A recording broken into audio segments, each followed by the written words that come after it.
Ako po si Levi, 21 years old, taga Bulacan. Na-aksidente po ako nung May 2, 2024. Motorcycle accident. Kailangan po ako operahan, ngunit pinili ko po ang hindi magpa-opera. Ngunit sa semento po ay masyado pong mabigat, hindi komportable at sobrang makati. At hirap din po sa paggalaw. Yung healing process ko sa cast dahil lumuluwag po siya. Kaya naisip ko po na manood ng video tungkol dito.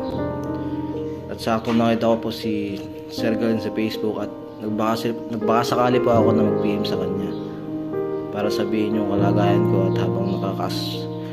At nagpapasalamat po ako sa mga tulong na pinayo niya po sa akin. At sinunod ko po. At laki po ng improvement sa akin. Ngayon po okay na po ako. Maraming salamat po kay Sir Galen.